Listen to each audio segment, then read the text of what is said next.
Le Dieu là va apparaître dans ta vie. Va apparaître dans ta vie. La fois où je vais là.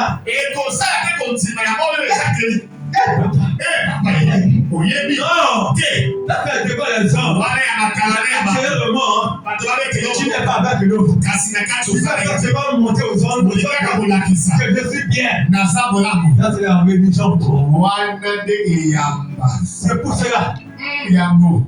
Dans Hébreux 7, on peut commencer de 1 jusqu'à 21. Je dis non, là-bas, si je fais comme ça, là, je peux juste expliquer seulement de 1 à 15.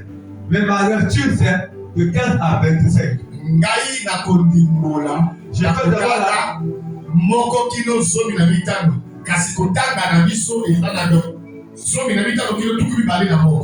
Je prends le livre de Hébreux 7, 15, verset 15 à 21.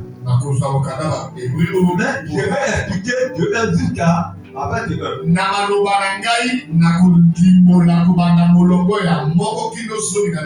Cela devient plus évident encore.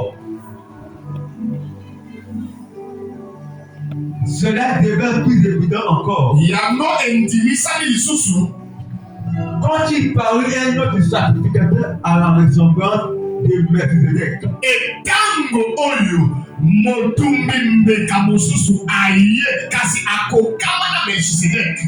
Est-ce que tu es non, t'as pas la loi d'une ordonnance charnelle.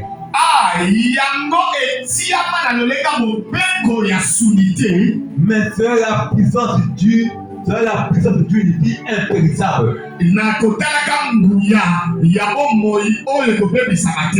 Car ce témoignage est rendu. Tu es un sacrificateur pour toujours selon l'ordre de Melchizedek.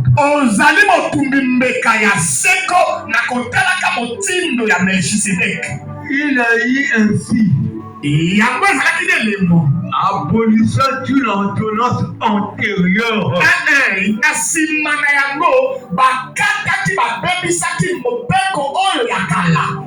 À cause de son impuissance et à son inutilité. Car la loi n'a rien amené à la perfection. Et introduisant d'une meilleure expérience par laquelle nous approchons de Dieu. Et comme cela n'est pas une sans-serment, car tandis que les Lévites sont devenus sacrificateurs sans serment.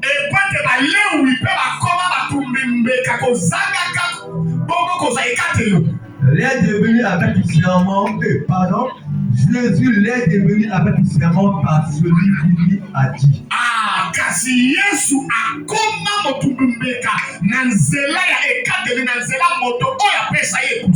Le Seigneur a juré.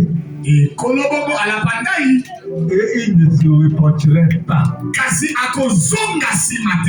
Tu es sacrificateur pour toujours. Selon l'ordre de Melchizedek. Pourquoi j'ai pris cette verset? Parce que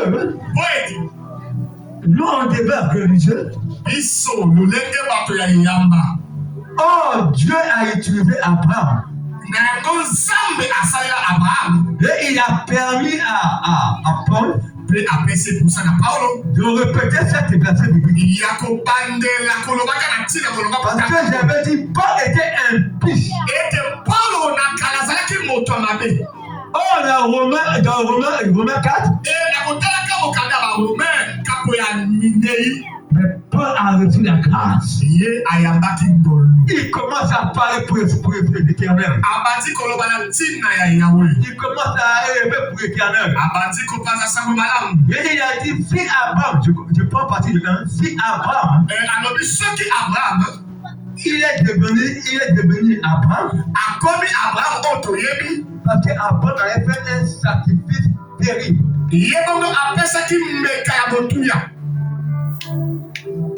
par son fils. Mais or là maintenant, il a fait maintenant une offrande du butin.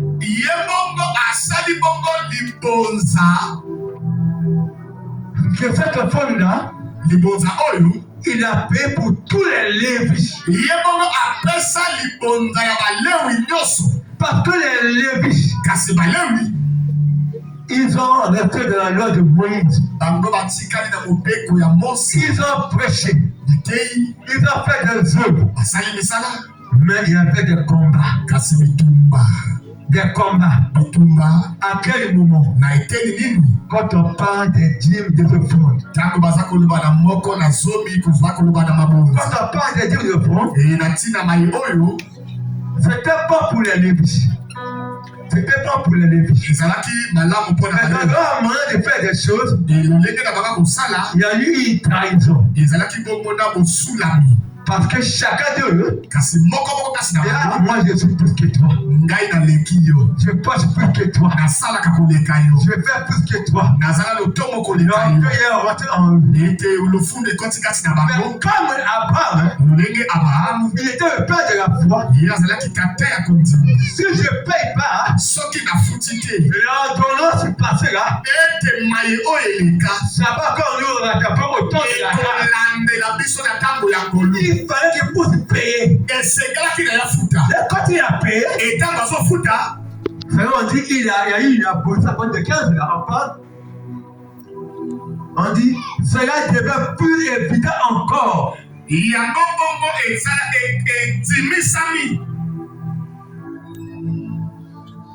Et il apparaît comme un sacrifice à la ressemblance de Melchizedek.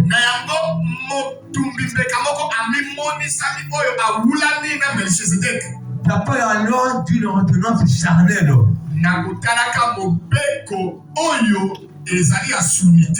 Mais sur la puissance de Dieu est impérissable.